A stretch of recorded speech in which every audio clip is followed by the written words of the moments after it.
Banyak orang mulai bikin konten dengan konten-konten digital. Muncul akun, bikin pendapat tentang agama, bicara tentang agama, memberikan fatwa tentang agama. Menariknya kata Nabi sallallahu alaihi wasallam, ada yang mengikutinya, ada yang menyenanginya, ulama mulai ditinggalkan, yang pakar ditinggalkan, yang baru datang tiba kemudian menjadi acuan. Sebelum sampai ke solusi kata Nabi, yaqtural kadhibu, Anda akan dapatkan banyak manipulasi terjadi dalam kehidupan sehingga sulit dibedakan ini yang benar yang mana, yang salah yang mana. Yang salah kelihatan benar, yang benar tidak dianggap. Wa tantashirul fitanu, fitnah mulai merebak di mana-mana. Terjadi perselisihan, terjadi pertengkaran skala lokal, secara global, dan dalam saat yang sama bersamaan dengan fitnah itu muncul, manipulasi berkembang, pertikaian berkembang. Hadirin, pertanyaan pertamanya, itu baru satu hadis. Apakah terjadi di zaman kita saat ini?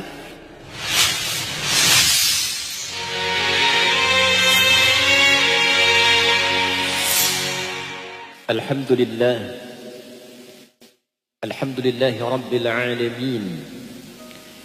Alladhi nasara دينه الإسلام ونصر عباده المسلمين وهو العزيز العليم فنشهد أن لا إله إلا الله وحده لا شريك له ونشهد أن سيدنا محمدا عبده ورسوله الذي لا نبي بعده اللهم فصل وسلم وكرم وبارك على هذا النبي الكريم الرسول الأمين نبينا وسيدنا محمد وعلى آله الطاهرين وصحبه أجمعين وذرياته وأمته إلى يوم الدين أما بعد فيا عباد الله أحباب الله وأحباب رسوله صلى الله عليه وسلم أوصي نفسي وإياكم بتقوى الله فقد فاز المتقون فلا تموتن إلا وأنتم مسلمون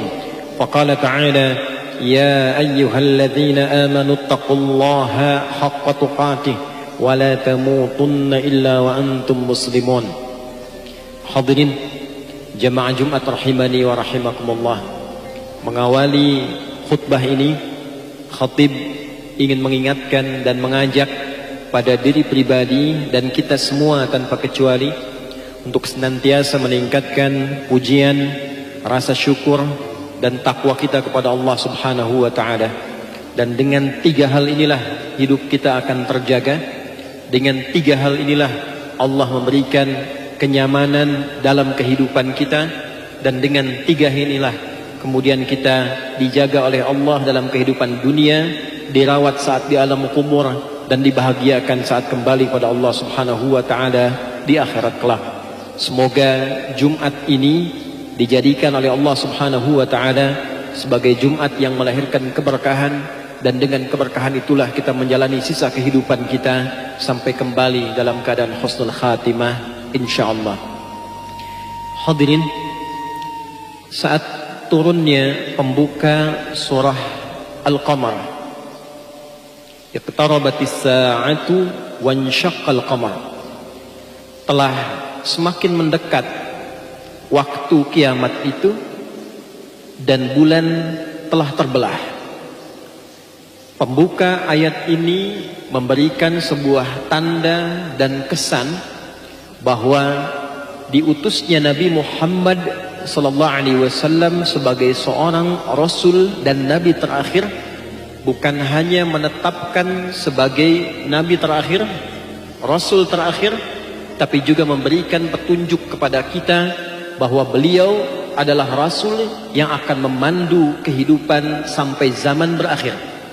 Ini memberikan kesan yang kuat bahwa beliau adalah rasul akhir zaman, umatnya adalah umat akhir zaman, sahabatnya adalah sahabat akhir zaman, dan apa yang kemudian terjadi dihuni berganti generasi sampai kehidupan berakhir, itulah akhir zaman. Jadi definisi akhir zaman bukan sekedar dibatasi dengan kiamat terjadi. Definisi akhir zaman adalah kehidupan yang ditandai dengan dilantiknya selanjutnya ditetapkannya Nabi Muhammad sallallahu alaihi wasallam sebagai nabi dan rasul, dan dari periode itulah kemudian sampai berakhirnya kehidupan ini, kiamat terjadi, itu yang dimaksud dengan akhir zaman. Akhir periode kehidupan, akhir bimbingan dari seorang rasul yang diutus, seorang nabi yang diberi tugas. Jadi generasi kehidupan saat Nabi Muhammad sallallahu alaihi wasallam ditetapkan sebagai rasul sampai terjadinya kiamat, itulah yang dimaksud dengan periode akhir zaman. Akhir kehidupan sampai kehidupan di dunia ini terputus, selesai dengan tibanya kiamat. Hadirin, menariknya dari periode kehidupan Nabi itu sampai dengan terjadinya kiamat kubra, berakhirnya kehidupan dunia itu, maka diberikanlah oleh Nabi sallallahu alaihi wasallam penjelasan tentang perjalanan pergantian era itu. Baik penjelasan yang langsung disampaikan oleh Nabi, pertanyaan yang diklarifikasi oleh para sahabat, baik sahabat yang tinggal di perkotaan atau sahabat yang tinggal di padang pasir yang disebut dengan Arab Baduy itu. Ketika turun tentang ayat-ayat yang terkait dengan kiamat, mereka bertanya, matas sa'ah, kapan terjadi kiamat? Jawaban Nabi cukup menarik. Rasulullah SAW justru memberikan keterangan tentang ciri-ciri pergantian era. Ada masa-masa saat kriminalnya itu begitu tinggi. Begini solusinya. Bila terjadi masalah sosial, ada penyakit-penyakit sosial, perzinahan, mabuk-mabukan, kehidupan yang tak layak, sampai pergaulan bebas, maka turun ayat-ayat kemudian merespon itu semua. Bagaimana mengobatinya? Muncul petunjuk Nabi SAW dalam bentuk hadis dan penjelasan, serta praktek langsung dicontohkan oleh Nabi, membimbing masyarakat, mengatasi persoalan. Turun ayat-ayat yang sangat menarik, mengobati persoalan itu. Lalu Nabi kemudian menjelaskan, di era nanti akan terjadi begini, di era nanti akan terjadi begini, sampai kemudian puncaknya terjadilah kiamat itu. Dan di saat yang sama Nabi memberikan penjelasan, jika era ini tiba, solusinya seperti ini. Jika era ini datang, penyakitnya seperti ini, maka obatnya demikian. Maka orang-orang yang mendapatkan petunjuk dari Nabi SAW mewarisi Al-Quran berupa pedoman berkehidupan, hadis-hadis Nabi Muhammad SAW yang terjaga, kemudian dibuat secara tematik oleh para ulama, dibuatkan tema-tema untuk memberikan solusi. Ini hadis-hadis yang terkait dengan persoalan rumah tangga, ini di bab pemerintahan, ini tentang jual beli di bidang bisnis, ini tentang menuntut ilmu. Imam Al-Bukhari saja merumuskan 97 topik dan beri nama kitab ini dengan kitab Al-Jami', Al-Jami' As-Sahih Al-Musnad Al-Mukhtasar min umuri Rasulullah sallallahu alaihi wasallam wa sunanihi wa ayyamihi. Ini kitab tentang kompilasi petunjuk Nabi. Bukan sekedar hadis yang disebut Nabi berkata apa, bersabda apa, tapi Imam Al-Bukhari memberikan judul yang spesifik. Ini kompilasi pedoman kehidupan dari Nabi. Saya telah teliti, setiap keterangannya tersambung kepada Nabi. Saya buat 97 topik tentang kehidupan, dari legitimasi kenabian supaya tidak disoal siapa yang menyampaikan ini, dari mana petunjuknya. Maka diberikan topik pertama, kitab Bad'ul Wahyi, kitab legitimasi awal kenabian, supaya kita paham yang menyampaikan kurikulum ini Nabi, yang membuat pedoman ini Nabi. Kita mengumpulkan orang-orang pintar, orang-orang hebat, pakar, membangun garis-garis besar haluan negara, membuat kurikulum di kampus, membuat pedoman di satu institusi. Kita yakin ini pakar, kita yakin ini orang-orang hebat, lalu petunjuk yang mereka buat kita ikuti. Imam Al-Bukhari mengawali karyanya dengan mengatakan, ini yang menyampaikan Nabi, Rasul, yang kualifikasinya paling istimewa, yang menetapkannya Allah pencipta kita. Maka dimulailah dengan bagian topik pertama ini, menetapkan bahwa ini risalah kenabian yang menyampaikan Rasulullah, yang memberikan pedoman Nabi Muhammad SAW. Baru kemudian beliau urutkan topik nomor 2 Kitabul Iman, topik nomor 3 Kitabul Ilmi, teruskan sampai kita mendapatkan topik dalam bidang bisnis, topik sampai dengan kehidupan, topik sampai alam kubur, topik sampai dengan akhirat. Tidak ada satupun di muka bumi ini agama yang memberikan pendampingan pada umatnya berupa kurikulum hidup yang tersusun dari hal yang paling sederhana sampai paling kompleks, dari kehidupan dunia sampai di alam kubur sampai dengan di akhirat kelak.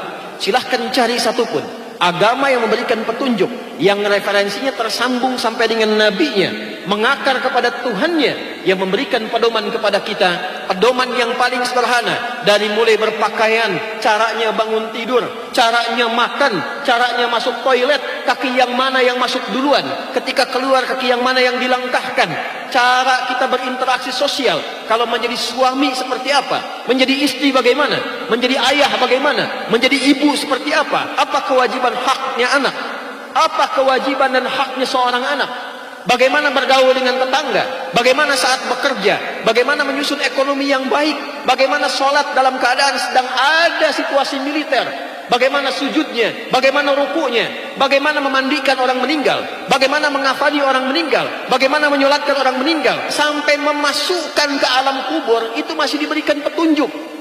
Apa yang terjadi setelah kemudian dibangkitkan dari alam kubur? Apa yang terjadi di akhirat kelak? Tidak ada satupun satu kitab yang rinci, yang detil, yang tersusun rapi, yang memberikan pedoman kepada umatnya, beginilah mengatasi persoalan kehidupan. Jika di zaman Anda terjadi peristiwa ini solusinya. Jika di zaman Anda terjadi masalah ini, inilah obatnya. Dan siapapun di generasi manapun yang mengikuti petunjuk kurikulum yang Nabi wariskan ini, berupa Al-Quranul Karim dan hadis-hadis Nabi sallallahu alaihi wasallam yang menjelaskan itu, tidak ada satupun umat di muka bumi ini, baik nabinya hidup, sahabat, nabinya meninggal, ada tabi'in, kemudian tabi'ut tabi'in, diwariskan setiap generasi mengikuti petunjuk itu, kecuali mereka semua terjamin dengan salamun alaihi yauma wulidan. Hidupnya tenang, sukses, bahagia, punya peradaban saat di dunia. Wa yauma yamutu, meninggalnya dikenang. Siapa yang pernah berjumpa sekarang dengan Umar bin Khattab radhiyallahu taala anhu, Abu Bakar As-Siddiq sebelumnya radhiyallahu taala anhu, Utsman bin Affan radhiyallahu taala anhu, Sayyidina Ali bin Abi Thalib radhiyallahu taala anhu, tak pernah kita berjumpa melihat langsung, tapi kenangannya sampai sekarang diteladani dan ditiru. Lompat era setelahnya agak jauh ke Imam Abu Hanifah, Imam Malik bin Anas, Imam Asy-Syafi'i, Imam Ahmad bin Hanbal, bahkan lompat lagi Imam Jalaluddin As-Suyuti misalnya. Tak pernah kita jumpa, tak pernah kita lihat, tapi kita dengar kenangannya, kita dengar kehebatannya, kita dengar kesuksesannya. Lihat mereka, siapa mereka itu? Mereka adalah orang-orang yang konsisten belajar pedoman dan kurikulum hidup yang diwariskan oleh Nabi Muhammad SAW untuk mengatasi persoalan-persoalan di zamannya. Jadi hadirin, bicara akhir zaman, pembahasannya bukan pembahasan spesifik, membahas tentang kapan kiamat terjadi, bagaimana situasinya, itu sudah tuntas selesai. Innallaha 'indahu 'ilmus sa'ah. Waktu presisi terjadinya kiamat itu hanya hak prerogatif Allah. Jika Allah menghendaki terjadi, terjadi. Yang balik ditanya oleh Al-Quran, kalau itu terjadi persiapan kita bagaimana? Tandanya diberikan oleh Nabi. Justru ketika orang banyak bertanya, yang dikembalikan pertanyaan itu oleh Nabi, persiapan apa yang telah engkau hadirkan setidaknya untuk mengatasi persoalan-persoalan di zaman tempat kita berada, waktunya, ruangnya. Jadi berbicara tentang akhir zaman hadirin adalah membahas tentang kehidupan kita masa kini, melihat tentang keadaan di masa depan. Silahkan lihat keadaan kita sekarang, lalu keluarkan petunjuk-petunjuk Nabi yang pernah Nabi sampaikan. Contoh, satu hadis saja khatib mengutip dari dokumentasi Imam Muslim yang dituangkan dalam kitab sahihnya, murid Imam Al-Bukhari mendokumentasikan hadis Nabi nomor hadis 159, sanadnya tersambung pada sahabat mulia Abu Hurairah radhiyallahu taala anhu, dan mendapatkan keterangan langsung dari Nabi sallallahu alaihi wasallam. Qala, beliau bersabda, yushiku alla taquma as-sa'atu hatta yuqbada al-ilmu wa tanshura al-fitan wa yakthurul kadhibu wa tataqarabul aswaq wa yataqarabuz zamanu yushiku alla taqumas sa'atu. Hampir-hampir saat akan mendekat kepada kiamat itu akan terjadilah peristiwa-peristiwa berikut. Ada era yang saat di era ini, di masa ini, di zaman ini, sebelum terjadi kiamat nanti akan melewati era-era ini. Akan terjadi peristiwa di masa itu. Apa peristiwanya kata Nabi? 5 berurutan. 1, yuqbadul ilmu. Saat kepakaran itu mulai tercabut, ilmu itu mulai tidak mendapatkan perhatian, pakar-pakarnya mulai ditinggalkan. Dalam hadis lain, di hadis yang sama, di hadis Muslim, ditafsirkan oleh Nabi SAW, Inna Allaha la yaqbidul ilma intiza'an yantazi'uhu minal ibad walakin yantazi'uhu biqabdil ulama hatta idza lam yabqa 'alimun. Riwayat lain, yubqi 'aliman ittakhadha an-nasu ru'usan juhala fasu'ilu fa'aftahu fadallu wa adallu. Allah itu kalau ingin mengambil ilmu, kata Nabi, tidak akan diambil ilmunya sekaligus langsung. Ilmu fikih diambil sampai fikih tidak ada lagi, tidak. Ilmu tafsir diambil sampai tafsirnya hilang, tidak. Tapi biqabdil ulama, dengan mewafatkan pakar-pakarnya. Wafat itu diterjemahkan ada 2. Wafat sesuai dengan ajalnya, ahli tafsir meninggal, ahli hadis meninggal, ahli fikih meninggal. Atau pengertian wafat yang kedua nanti ditafsirkan dalam ujung hadis yang tadi saya sebutkan di awal, muncul orang-orang yang tak jelas, tiba-tiba membuat fatwa, berpendapat tentang agama, bicara agama. Apalagi dalam tambahan tadi keterangan Nabi mengatakan tataqarabul aswaq, terjadi percepatan digital, tandanya pasar mulai diakses. Masa ini terjadi ketika percepatan digital itu terjadi. Tandanya kata Nabi, pasar mulai mudah untuk diakses. Dulu orang ke pasar manual, naik angkot, naik motor, selesai. Sekarang klik, barangnya datang. Ketika terjadi percepatan digital, dunia digital berkembang, saat yang sama kepakaran mulai hilang. Penyebab pertama, ulamanya meninggal. Yang kedua, banyak orang mulai bikin konten dengan konten-konten digital. Muncul akun, bikin pendapat tentang agama, bicara tentang agama, memberikan fatwa tentang agama. Menariknya kata Nabi SAW, ada yang mengikutinya, ada yang menyenanginya. Ulama mulai ditinggalkan, yang pakar ditinggalkan, yang baru datang tiba kemudian menjadi acuan. Akan ada era terjadi seperti itu. Sekarang tanyakan pada diri kita, apakah di masa kita tinggal hal demikian terjadi? Jika benar terjadi, cari solusinya. Apa solusi yang disampaikan oleh Nabi? Apa penawarnya yang diajarkan oleh Nabi? Ketika masa ini terjadi, solusinya apa? Sebelum sampai ke solusi, kata Nabi, yakthurul kadhibu, Anda akan dapatkan banyak manipulasi terjadi dalam kehidupan, sehingga sulit dibedakan ini yang benar yang mana, yang salah yang mana. Yang salah kelihatan benar, yang benar tidak dianggap. Wa tantashirul fitanu, fitnah mulai merebak di mana-mana. Terjadi perselisihan, terjadi pertengkaran skala lokal, secara global, dan dalam saat yang sama, bersamaan dengan fitnah itu muncul, manipulasi berkembang, pertikaian berkembang. Hadirin, pertanyaan pertamanya, itu baru satu hadis. Apakah terjadi di zaman kita saat ini? Apakah terjadi di era kita saat ini? Nah, ketika terjadi masalah-masalah itu, indahnya Islam, sebelum kita mengalaminya, Nabi menjelaskan dulu. Ini ada terjadi masalah begini di setiap era. Engkau hidup di era yang mana? Itulah sikap kita sebagai muslim ketika diajak, ayo kembali pada Al-Quran, kembali pada hadis. Maksudnya bukan hanya klaim saja. Bikin pengajian-pengajian Quran, pengajian hadis, apa yang dipelajari, apa yang dikaji. Yang diinginkan Nabi itu dengan kembali pada Quran dan hadis, kembali pada kurikulum Quran dan hadis yang jadi solusi untuk kehidupan kita. Analisis masalahnya, keluarkan solusinya. Contoh, Ketika tiba persoalan tadi, fitnah terjadi. Ranah digital mulai muncul. Maksiat beralih dari yang tadinya on-site, kita sebut offline, on-site, jadi online. Judinya online. Nipunya online. Hoaxnya online. Terjadi berita hoax. Kita nggak bisa bedakan ini mana yang benar. Apakah yang A ataukah yang B. Turun ayat, gunakan surah Al-Hujurat itu. In ja'akum fasiqum binaba'in fatabayyanu.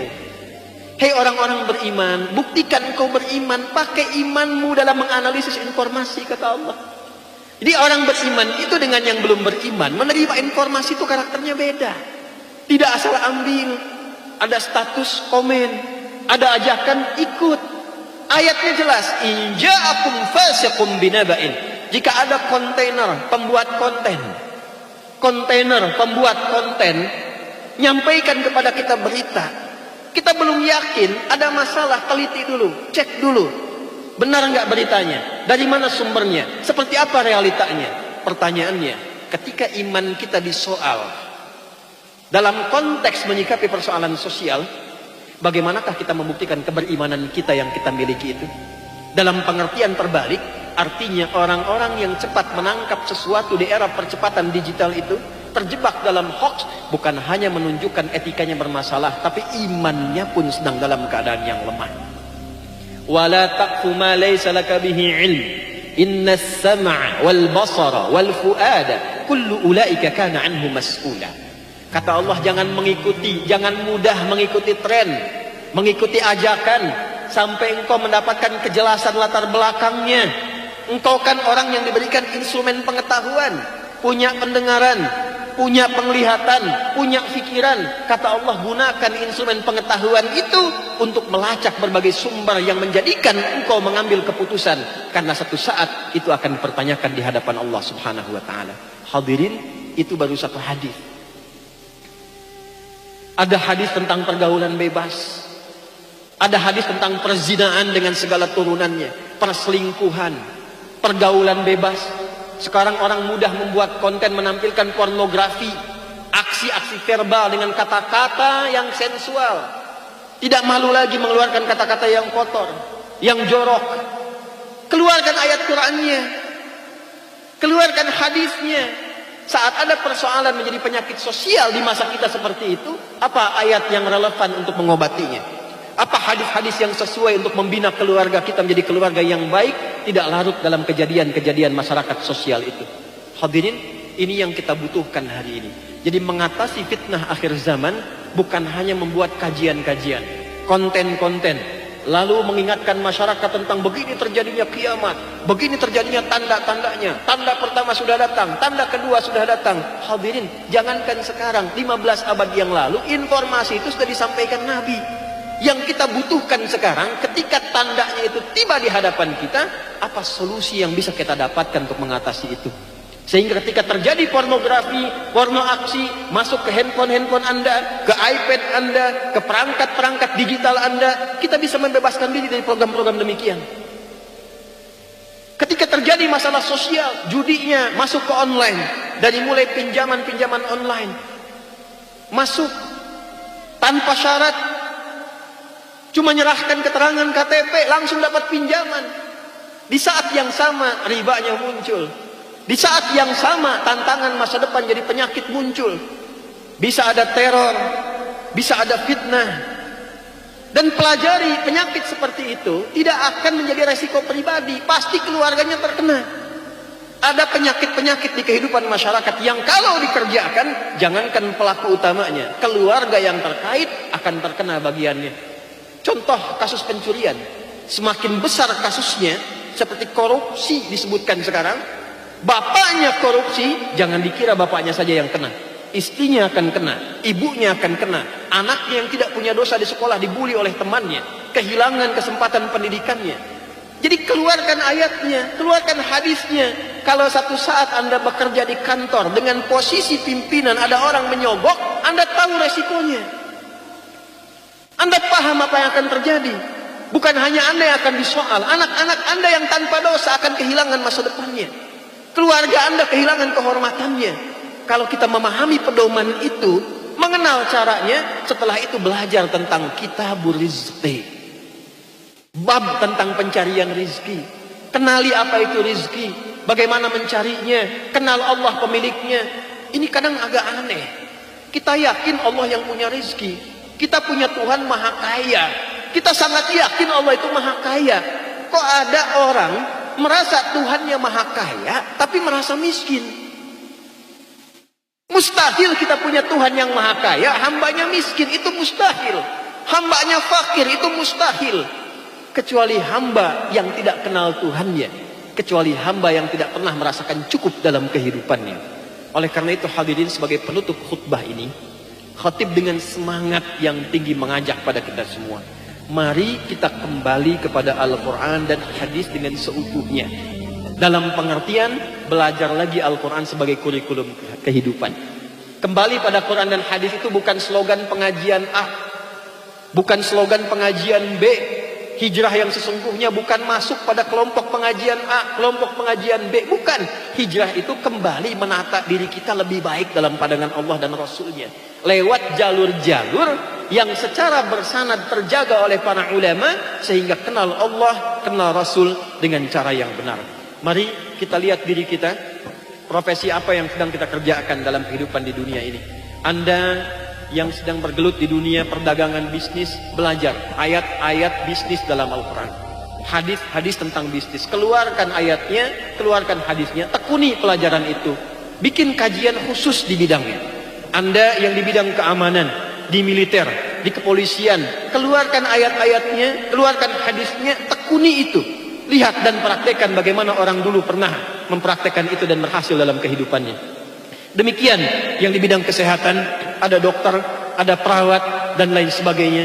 Demikian anak-anakku yang sedang belajar, para musyrifin, musyrifah yang sedang mendampingi proses pembelajaran, keluarkan kitabul ilmi, ayat-ayat ilmu, hadis-hadis tentang ilmu, dan silahkan perhatikan.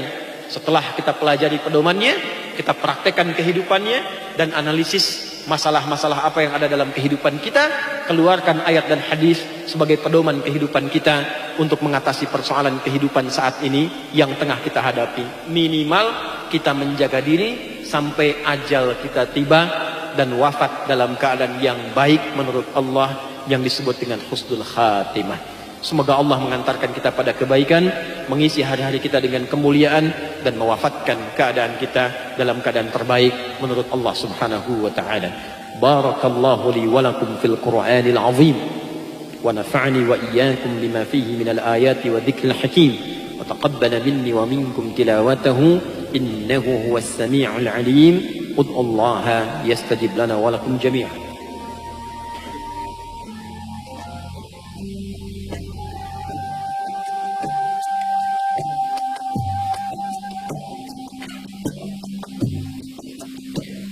الحمد لله نحمده تعالى ربنا جل وعلا رب العالمين. اللهم نشهد أن لا إله إلا أنت، اللهم لا إله إلا أنت إن كنا من الظالمين، ونشهد أن محمدا عبدك ورسولك الأمين. اللهم صل وسلم وبارك على هذا النبي الكريم الرسول الأمين، نبينا وسيدنا محمد وعلى آله وصحبه وذرياته وأمته إلى يوم الدين. أما بعد، فيا عباد الله، أوصي نفسي وإياكم بتقوى الله فقد فاز المتقون، فلا تموتن إلا وأنتم مسلمون. فقال تعالى: يا أيها الذين آمنوا اتقوا الله حق تقاته ولا تموتن إلا وأنتم مسلمون. Hadirin, sebelum kita berdoa, kesimpulan khutbah ini secara ringkas sebagai berikut. Hendaklah kita menyadari, pertama, bahwa kehidupan yang telah Allah anugerahkan kepada kita bukan sekedar menjalani hidup dari bangun tidur sampai tidur, tapi kita memiliki misi kehidupan yang dipertanggungjawabkan setelah kematian itu tiba. Dua, tanggung jawab kehidupan itu adalah dua bagian, berupa ibadah kepada Allah dan menjadi khalifah dalam pengertian menghadirkan segala yang bermanfaat di muka bumi, sukses dalam mendapatinya, dan bahagia dalam menjalaninya. Yang ketiga, kita diberikan pilihan yang luas oleh Allah untuk menjalani kehidupan di muka bumi ini. Silahkan Anda memilih dengan kedudukan, dengan harta benda, dengan pengetahuan, pun dengan tenaga. Yang keempat hadirin, dalam pilihan itu Nabi mengajarkan kepada kita, bijaklah kita belajar dari Al-Quran dan hadis untuk mengetahui kondisi sekitaran kita. Masalah apa yang terjadi, tantangan apa yang dihadapi, kemudian keluarkanlah petunjuk hidup yang telah Allah berikan di Al-Quran berupa ayat-ayat secara tematik, lalu keluarkanlah hadis-hadis Nabi untuk mengetahui penjelasan dari Nabi dalam menjalankan petunjuk Al-Quran itu untuk mengatasi semua persoalan kehidupan kita. Dan yang terakhir, kita berdoa kepada Allah supaya kita konsisten menjalani pedoman itu sampai kita pulang, sampai kematian tiba. Dan itulah yang dimaksud dengan keadaan husnul khatimah. Dalam konteks berdoa itu, khatib ingin mengajak, mari kita khusyukkan diri kita, tenangkan jiwa kita untuk mengakhiri khutbah kedua ini dengan berdoa kepada Allah Subhanahu wa taala. Mudah-mudahan dengan doa ini dimantapkan jiwa kita, pikiran kita dan fisik kita untuk mengisi sisa kehidupan kita menjadi lebih baik di hadapan Allah Subhanahu wa taala. Qala ta'ala, innallaha wa malaikatahu yusalluna 'alan nabi ya ayyuhalladzina amanu sallu 'alaihi wa sallimu taslima. Allahumma salli wa sallim wa barik wa karrim ala nabiyyina al-karim rasul